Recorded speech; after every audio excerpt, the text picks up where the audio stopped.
Yo, yo, yo, what is going on, my beautiful brothers and sisters, fellow radiators of love? My name is Jamal Pope, aka J Phoenix, and this is going to be your astrology forecast for Tuesday, July 18th of 2023. Appreciate you all joining me in this video. If you haven't already, be sure to check out the new moon and Cancer video that I actually put out yesterday. Still very much so relevant, as these energies will be with us for the next 30 days. And that was a very important new moon, of course, opposed Pluto, squaring the nodes. And, we do have the nodes still squaring Pluto, only we will have the energy for quite some time. So some of the intensity has let off a little bit, but not really. Just because the moon has moved off the sun and is going into Leo doesn't mean that we aren't still dealing with the fact that the sun is building up to its exact opposition with Pluto. So let's go ahead and hop right into it for these astrological transits for Tuesday. All right. I'm not gonna lie, guys. I'm tired. That's probably why I almost fell asleep like while I was laying there, and then something shook me awake, whatever. And I was like, I need to go ahead and just make this now instead of in the morning. Because if I don't make this now, just some real talk. Because I either make these the night before or I make it the morning of. And I just knew that I had to make this one right now. But in any event, so the day starts off. We are going to have that moon moving into the sign of Leo, so coming off of the opposition to Pluto. Now, what's interesting about this new moon is that where we were looking for comfort, where we were looking for some sense of emotional security, where we were looking to kind of, feel like our home life is more harmonious, wanting to feel like our family life is more harmonious. It wasn't exactly easy. Why? Because those squaring the nodes and those opposing Pluto. So there's definitely was this element of trying to feel comfortable, in areas where it may be hard for us to express ourselves and who we really are, especially with Chiron here now, with this like North Node of Chiron energy. Mars is now dispositing this North Node and dispositing Chiron. And Mars being in the sign of Virgo, it can be a little bit more critical when it comes to the actions that we take. We can definitely be a lot more hypercritical on ourselves. So we have that to consider. Venus is the dispositor of the South Node, and Venus is slow. It's at 28 degrees of Leo. It's going to stay at this degree for a while. This is the degree that's going to retrograde at. So that's the thing. When you have the dispositing energies of these nodes having shifted now, right? So it was Taurus and it was Scorpio.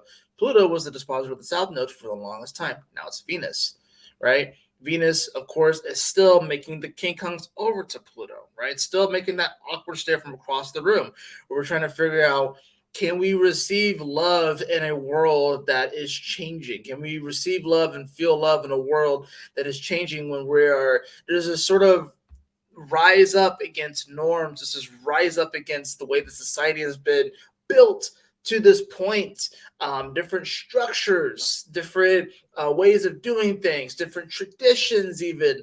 A lot of things are being challenged right now. And you're going to see, especially with this Pluto retrograde, you are definitely going to see people wanting to go back in time. People feel like going back in time is the correct answer. That going back to a time, because that's the problem. There is a hodgepodge of problems and challenges that we have manifested as a human collective. And some people believe that the best thing to do is to go back in time, to go back to a simpler time. The problem is that we can't go back to a simpler time, okay? We can't go back to a simpler time, all right? Pluto, first of all, has already come into Aquarius, right? So we've already had that energy, even though it's back in the Capricorn. We had the 2012 shift, right? COVID changed the world forever. There are just different things where it's like we can't go back.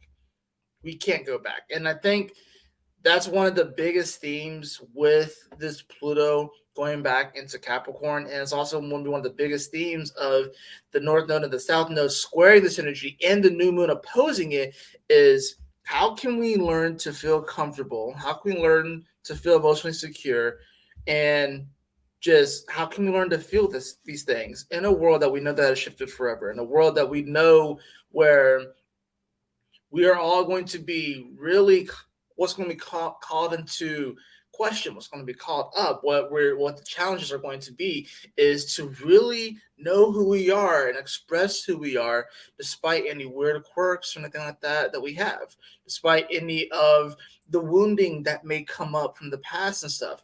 It might be easy to go the south node and the Libra route, and oftentimes you have to go through the south node before you get to the north node. And how interesting it is that during this new moon that we had in Cancer, and then the shifting of the nodes, that the moon will cross the south node before it crosses the north node.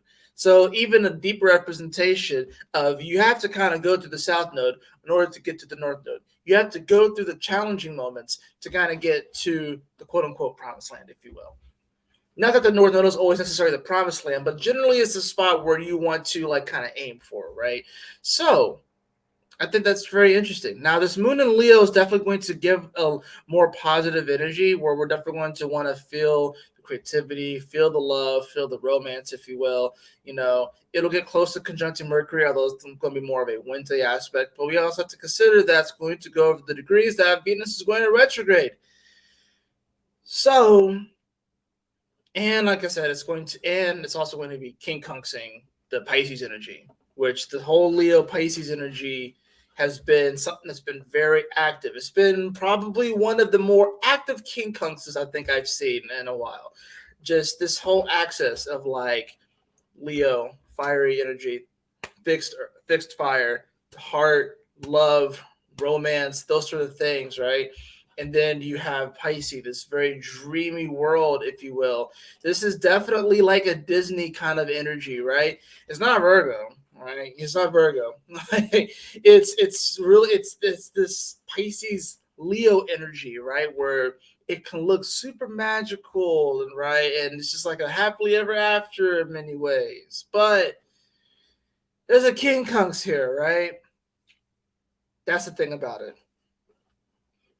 Virgo is not that. Virgo is the other side of Pisces. It's reality, right? And we are going to come into a Mars. The opposition between Mars and Saturn is strengthening as the week continues. It'll make its full opposition on Wednesday. It's on Thursday is when it makes it. But the moon in Leo still is going to bring some positivity. It's going to have us wanting to definitely feel more creative, feel the love, feel the passion and stuff too, right? Now, what's interesting about today is that we do have Jupiter that's also moved to 12 degrees. So it's been at 11 degrees for a while. Now it moves to 12 degrees. So it's at a new degree. We are also going to see an interesting square between Black Moon Lilith and Uranus and Taurus. And I want to talk about that for a little bit. Now, granted, it's a little bit later in the day. You know, we are going to have the moon quincunx over to Saturn first before it happens. But we are going to have that Black Moon Lilith come to 22 degrees of Leo. It'll be around 4:30, 5:30 Eastern Standard Time when it happens, p.m. And it's going to make that quincunx over to Uranus. Now, why do I bring this up? The reason why I bring this one up, right? Because you have 22 degrees, so 2-2. It's a very reflective kind of energy. Duality in many ways, looking into the mirror, emotions, wanting to connect. It's ruled by the moon. So when you get both of them together, you're getting two energies. It's kind of like two of cups energy where they're trying to understand each other, trying to come to some sort of emotional understanding, to some sort of emotional agreement. They get each other, they empathize, sympathize with each other, right? Well, this square is definitely going to be an issue where we're going to be wondering, like, there's going to be a lot of fears surrounding the heart and where we really belong as far as that goes. Who do we belong giving our love to? Who do we belong receiving love from? But then, of course, the square to Uranus is definitely throwing some weird wrenches into the mix. And since 22 degrees next to a 4, and then 4 numerology is Uranus energy. And if you want to know where I'm getting a lot of this from, it's interesting too. So now, because I don't take credit for that whole numerology part thing, right? Now, Christopher Wojtecki talks about his step astrology, which is actually pretty much this as well. So, but yeah, he goes over his step astrology, and I definitely encourage you to look up Christopher Wojtecki over at Serious Joy. He's freaking awesome. But I also have this really cool book, that The Secret of Languages, so to speak.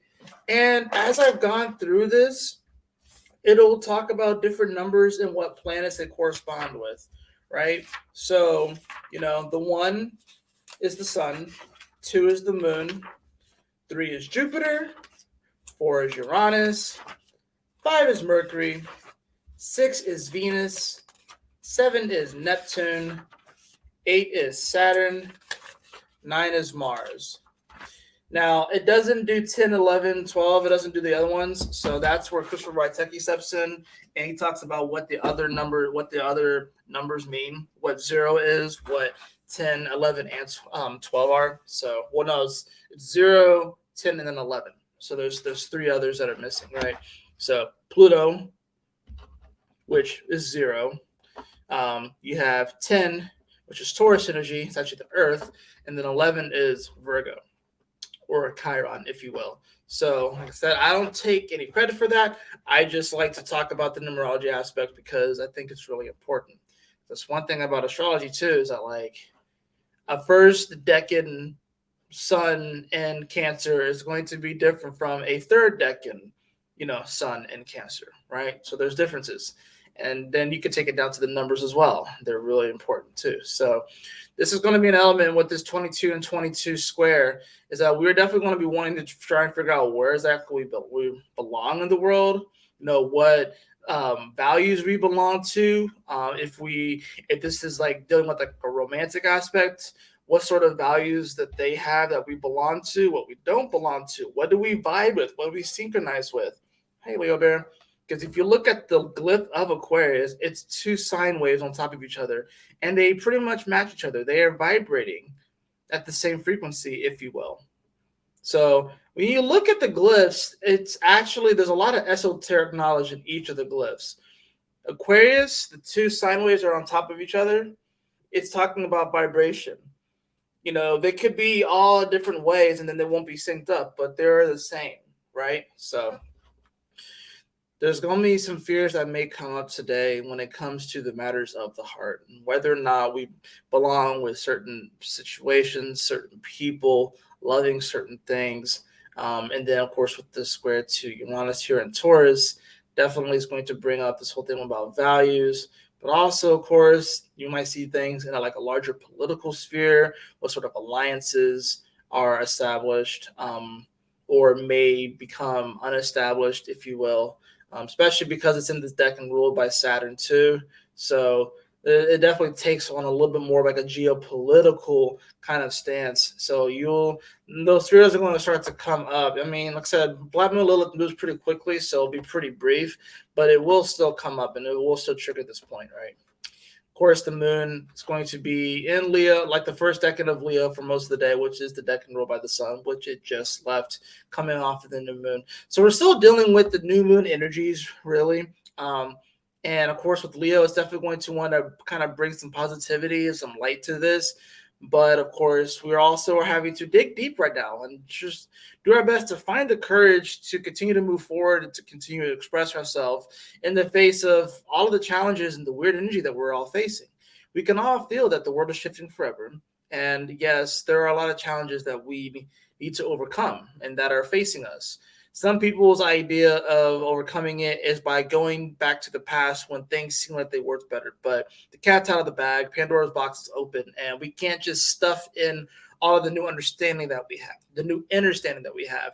Some people think it's a good idea to just go so far as to go this whole population control route and want to just start exterminating people, quote unquote, you know what I mean? Start really population reduction, stuff like that. People want to go that route. That's the right answer too. And neither of those are the answer. It's going to be something that is going to be revealed to us. It's not something that I think anybody really knows at this current moment. I think this is something that's going to be revealed in time over really the next 18 months, but I would definitely say through the end of 2024. And if I'm being honest, this is going to take until about 2026, 2027 before we really get some real good answers. Because there's going to be this element where you're going to definitely see, especially over the next 18 months with the nodes having shifted here, that the relationship that we have with each other, the relationships that we have with the world, the relationships that we have with our jobs, the relationships that we have with many different aspects in our life are going to shift forever. Some people are already feeling, in many ways, a sort of a sort of divorcing, if you will, from the way society is right now. You see this kind of manifesting itself in different ways. The whole quiet quitting thing. People don't typically stay at jobs as much as they used to. They're more likely to bounce around and stuff. You don't really get the stories too many of people staying at the same job for like 15, 20, 30 years. You don't really get that. People are willing to bounce around a little bit more. Situationships are now a thing. It's like people will date for such a long time before actually getting married. You know what I mean? People actually like moving in with each other before marriage. Like that's sort of like a new-ish thing. It's really sort of like a newer phenomenon. You know what I mean? People would, get married and then move in with each other, and now people move in with each other and really get to know the intricate details of who someone is before they get married and stuff. So things are changing. A lot of our customs, a lot of our traditions, a lot of things that we do are changing forever. And it's don't be too hard on yourself if you feel like you may be floundering from time to time, or if you feel like if you feel like you may be tripping sometimes, like falling down and like scraping your knees and stuff like that, metaphorically. Don't be too hard on yourself, because this is an energy that we are all doing our best to navigate. And these are energies that we haven't been exposed to in a long, long time. Okay. Right. Like Uranus and Taurus, the last time that happened was World War II. So, right. So you got that. You got this whole Pluto in Capricorn at the edge of Capricorn. We haven't had this sort of energy in a long time, let alone with the nodes squaring it. Like this is, and we're not going to get the energy again. We're not going to get a new moon in Cancer opposed Pluto in Capricorn ever again in our lifetimes. Anyways, we're not going to get it unless you live for another 240 years. You're not going to get that again. So be easy on yourself if it's hard, if you don't know exactly how to navigate these things. When it comes to these kind of situations, when it comes to like these kind of transits, I think it's always good to have like a core group of things that you're focusing on. I was thinking about this before I got on here, and one of the challenges that I have right now is long-term vision. I have things that I'm striving for, things that I want to do, but the thing that's holding me back from, maybe implementing some action or, planning for the future is because I don't really know what's going to happen. I could look at the astrology and I can look into the future in sense and kind of, guesstimate the best way I can, utilizing this wonderful tool to know what energies are going to come up, but I don't necessarily know how it's going to manifest. A, and then B, it's just there is a lot of uncertainty right now in the world. So it may be hard for people to try and plan. There's a lot of uncertainty. So there's definitely a sense of we're kind of biding our time to see what exactly is going to happen, what shoe's going to drop, when's it going to drop. I think it's already dropped, but I think it's sort of like this thing where we receive like this like kind of almost like late feedback loop. You know what I mean? It's like there's definitely some lag, I would definitely say there. Like if you're wondering why things aren't happening immediately, there's a lot of lag right now. You know what I mean? It's like you press the button and it's sort of like it waits a little bit before it to like actually like come into view. And this is like having like on a larger collective. Now there's some aspects that are kind of picking up, right? There are definitely like time definitely feels like it's speeding up. But as far as like other things, as far as waiting for this shoe to drop, it's already happened and we can sense it, right? But we're not quite seeing it yet. So there's a lag. It's like if I were to press like a button on like my keyboard, it wouldn't like type out that letter immediately. It would like wait a little bit and wait a little bit and then it will type it. But then the word we mess up is like we'll go back and try and backspace, or we'll type out a whole thing and it's taking so long. They'll be like and then and then we'll try to like back out, and then we'll try to refresh like the screen and everything like that. And then by that time, you got to shut down the whole computer and restart it. Like that's this kind of energy. So be easy on yourself if it's not exactly like as smooth and as crisp, and if we're being upgraded. And then the reason why it's not as smooth and as crisp is because we are having to release so much programming that we have been under really over the last 2,000 years, but most certainly over the last 200 to 300 years. So much programming needs to be freaking deleted and cleared away. That's why it's taking a while for some of these downloads to fully integrate, right? Now, if you're on this path, if you're watching this channel, you can definitely feel it. You know, you probably feel it a little bit more than others and stuff. And, yeah, this path isn't for everyone, that's for sure. But you can definitely feel it a little bit more. And that's where it can become frustrating, because it's like you'll tell people, you encourage people. I had a moment like that earlier today. And then you feel like, well, shoot, like, you've been saying these things for a while. You've been talking about these things for a while, and no one's going to listen. Watch, guys. You'll see over the next 18 months, too.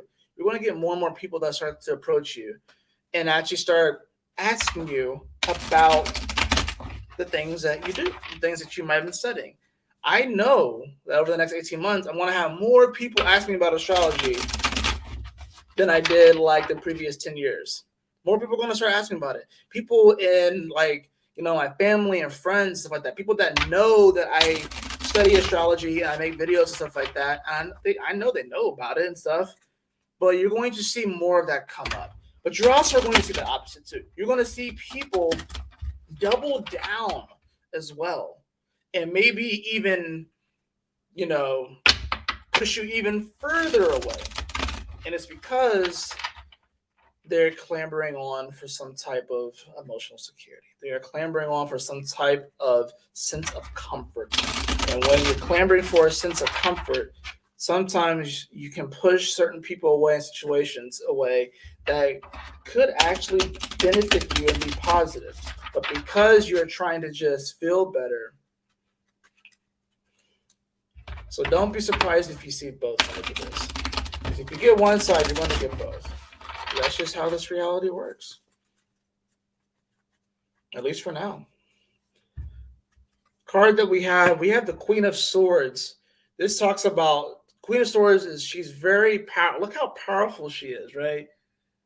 And it's interesting too how there's like these two people on the outside. I can't tell if that's to me, I think it's it's a dude and a chick. Yeah, it could be two chicks though. Who knows? But she is super powerful. And she wields that truth, and she utilizes her voice to get ahead. Now we also have the Ten of Swords, right? There's certainly this sort of impaled feeling, right? It's interesting. We have the Ten of Swords, and then we also have the Magician that comes up again. Yeah, we have the Magician that comes up again. So yeah, this Queen of Swords energy is definitely letting us know that we can have this very powerful voice that is still compassionate, but also doesn't disregard logic and doesn't disregard, this is many ways. It's kind of like a Virgo kind of energy, if you will. It's kind of like, it kind of gives me Mars and Virgo kind of vibes, this Queen of Swords, because it's wanting to definitely express some sort of truth. Now, it's very interesting, this whole thing on the outside, but she's totally unfazed by it too. Now, I don't know if she can actually see them doing that, but she's like totally unfazed by the fact that her son is out there getting it on with some other chick, because I'm assuming that's her son, right? But she's so super powerful and so confident and regal that she's like completely unbothered by it, because she knows that she's the queen. She's going to express that truth. Now, the Ten of Swords is definitely this feeling of, yeah, we are definitely feeling like we're at the end of our rope in some ways. We're definitely feeling like, we have the swords on our back, and we're just wondering, man, can I actually make it through this? Well, you absolutely can. You got the Magician card here too, so you are the Avatar. you can wield all 4 elements. And wow, look at this. We have the star card at the bottom of the deck. So yes, even though things seem crazy right now, even if we felt we've been backstabbed by this world, backstabbed by the universe, even though it may feel like we have so many wounds, so many scarrings, and we just wonder if we can make it through these moments, even though it feels very intense. We absolutely can. We have the power to. And with this star card here, it's definitely letting us know that the best is yet to come. Believe that. Yeah, can you believe that? The best is actually yet to come. So think about all of the beautiful things that you have, all of the things that you are grateful for, all of the joy that you have had. Believe it or not, the best is yet to come. We got to get through some stuff. We got to definitely work some things out, work out some of the kinks. We still have a lot of information, stuff like that we have to delete, you know what I mean? That we have to, get rid of, to like dispel, so we can bring in these new light codes, if you will. Pretty cool stuff. I love it. But the best is yet to come. You can rest easy knowing that you have made it to this moment. Congratulations. You made it to the new moon in Cancer, and the moon is shifted into Leo, right? You made it through what is probably going to be the most intense new moon in Cancer that anyone of us has experienced and will ever experience in our lifetime. You made it through it, beloved. That's freaking awesome.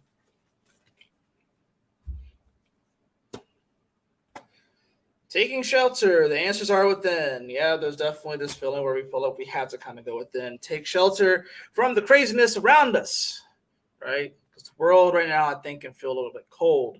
I think that's why the Queen of Swords came up. It's like, there's an element here where, maybe some of the communication, your people, I think, are going to start misconstruing the communication from the Queen of Swords. They may see it as cold, and they may perceive it as a certain way, and they may feel rejected. People may feel like, like the words are daggers and stuff like that. But there's definitely this sense of like, we can take this and make alchemy of it and change it and transform it into something else with the Magician. And then the star card here is saying that everything's beautiful, but taking shelter, the answers are within. It's not going to come from any one place or any one person. It's going to come from within you. My job is to just share my perspective, right? To share my perspective and to hopefully trigger something within you, but ultimately it does come from within you. The answers are within you, right? Sometimes the answers can seem a little bit cold. Sometimes they can seem a little bit direct, but it's not without its reasoning. Because the Queen of Swords, she doesn't do things without her reasoning, and she doesn't do it without compassion.